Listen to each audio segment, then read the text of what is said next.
Tere taas teadushimmel raketisõber, kes sa järjekordselt oled leidnud oma tee Rakett 69 veebisaadete juurde.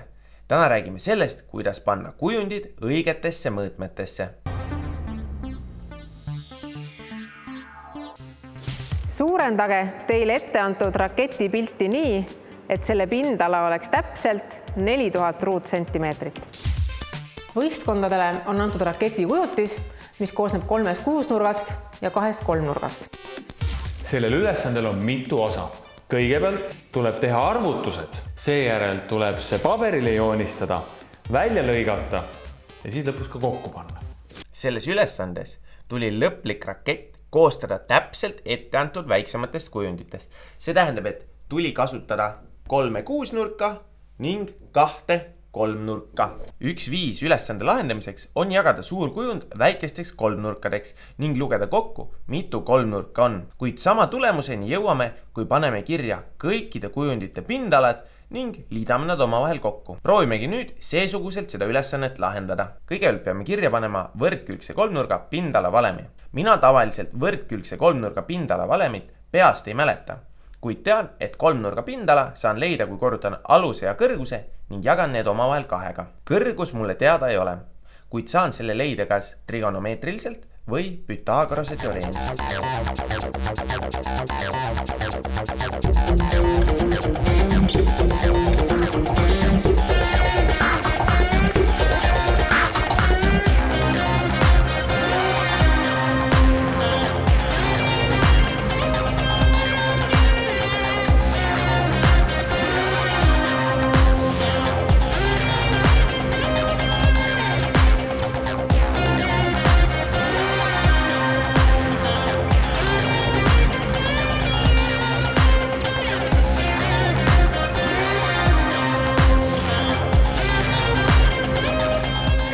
Näeme, et mõlemal juhul vastab kõrgus ruutjuur 3 kahendikule 1 külje pikkusest. Kui nüüd kõrguse pindala valemis asendame, siis leiamegi küljest sõltuva pindala valemi võrdkülgse kolmnurga pindala leidmiseks. Võrdkülgse kolmnurga pindala valem on A ruudus korda ruutjuur 3 jagatud 4.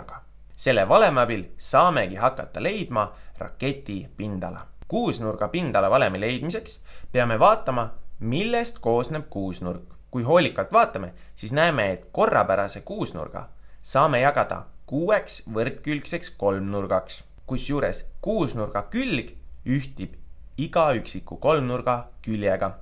Seega on kuusnurga pindala võrdne 6 kolmnurga pindalaga. Enne veel, kui saame kogu raketi pindala kirja panna, peame tähele panema ühte olulist seost. Nimelt väike kolmnurk ja väike kuusnurk omavad ühist külge. Tähistame selle külje A tähega. Teame, et nii korrapärase kolmnurga kui ka korrapärase kuusnurga kõik küljed on omavahel võrdsed. Selle tulemusena näeme, et suure kuusnurga külg vastab 3 väikese kuusnurga või väikese kolmnurga külje pikkusele.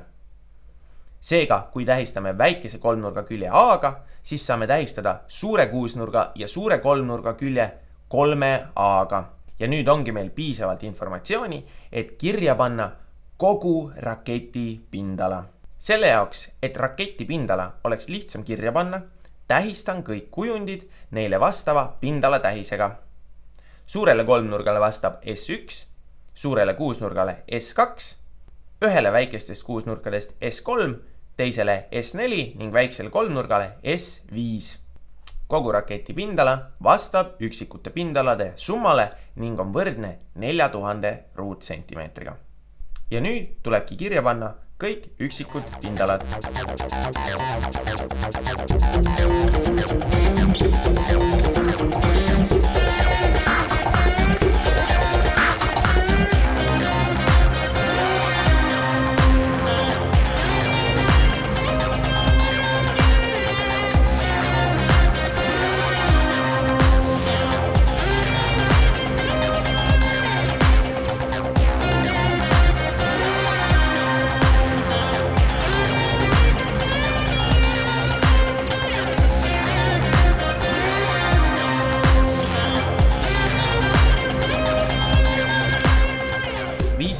pindalad sellisele kujule, et kui nad nüüd kokku liidame, siis saame ilusti A-ruudu igast liidetavast sulgude ette tuua.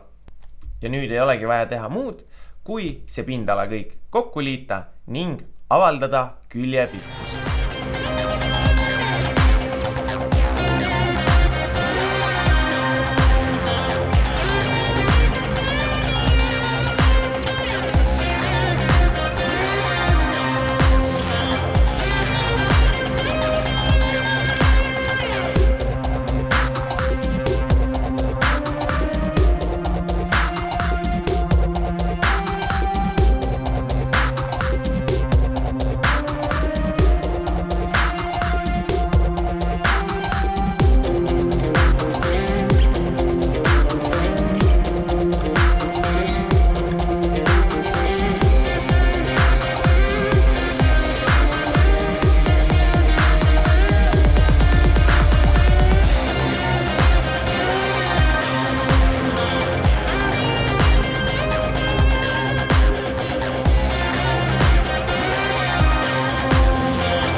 Viimase tehte sooritamiseks on soovituslik kasutada kalkulaatorit, sest peast võib see olla üpris keeruline tehe.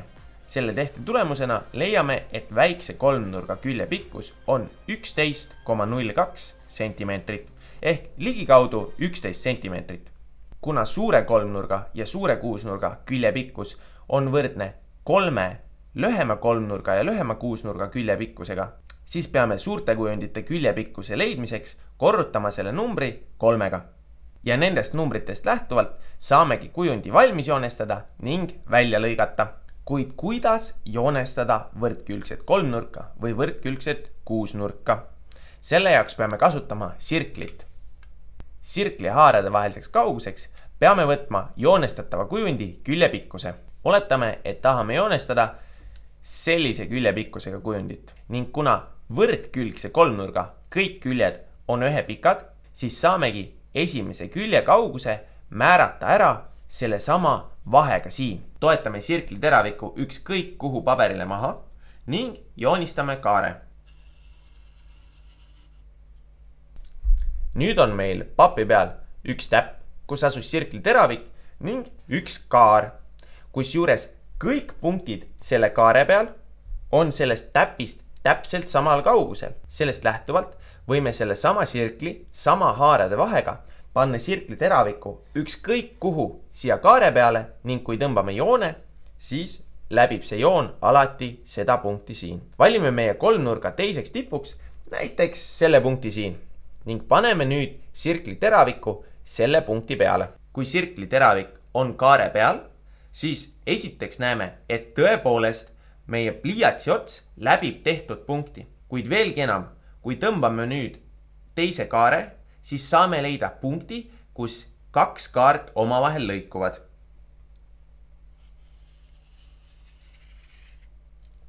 Kui asetasime sirkli teraviku siia punkti, siis nägime, et pliiats läbis ka esialgset teraviku punkti. Veelgi enam paneme tähele, et mõlemast punktist tõmmatud kaared lõikuvad siin punktis. See tähendab seda, et see punkt asub nii sellest punktist kui ka sellest punktist samal kaugusel. See kaugus on võrdne sirkli haarade vahelise kaugusega. Kui nüüd need kolm punkti omavahel ühendame, siis saamegi võrdkülgse kolmnurga. Ja nüüd olemegi saanud võrdkülgse kolmnurga. Kuid kuidas joonestada võrdkülgset kuusnurka? Nagu juba enne välja selgitasime, siis koosneb korrapärane kuusnurk 6 võrdkülgsest kolmnurgast. Selle jaoks võtame jälle kõigepealt sirkli haarade vahele sobiva küljepikkuse. Nüüd paneme teraviku papi peale ning tõmbame jälle kaare. Seekord tasub see kaar tõmmata aga terve ringi pikkune.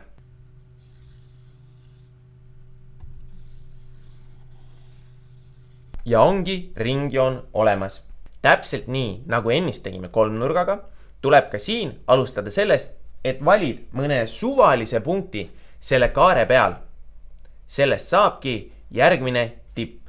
Võtame näiteks siia ühe punkti. kui tõmban sirkliga nüüd kaare, siis näen, et see kaar läbib ringjoone keskpunkti. Lisaks on tal veel 2 lõikepunkti ringjoonega.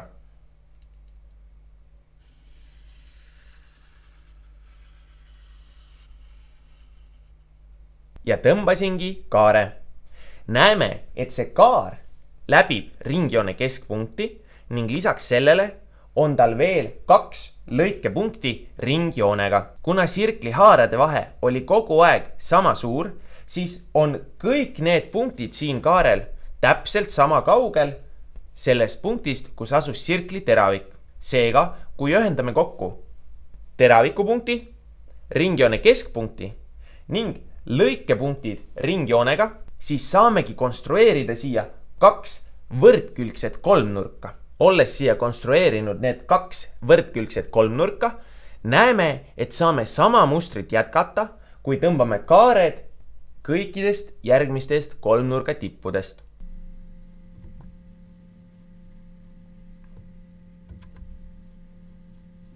Esmalt panin sirkli siia tippu, tõmbasin selle kaare, siis panin siia, tõmbasin selle kaare ning seejärel siia ning tõmbasin selle kaare. Kui nüüd kõik need lõikepunktid omavahel ühendada, siis saamegi kokku korrapärase kuusnurga ning olemegi joonestanud kuusnurga. Kõiki neid abijooni, mis mina siia joonestasin, tegelikult joonestama ei pea. Piisab, kui joonestada üks ringjoon ning seejärel sama haarade vahe ehk ringjoone raadiusega need väikesed kaarekesed siia joonestada. Lõikepunktide kokkuühendamisel saamegi ilusa korrapärase kuusnurga. Mine ja proovi nüüd ka ise korrapärast kolmnurka ning kuusnurka joonestada.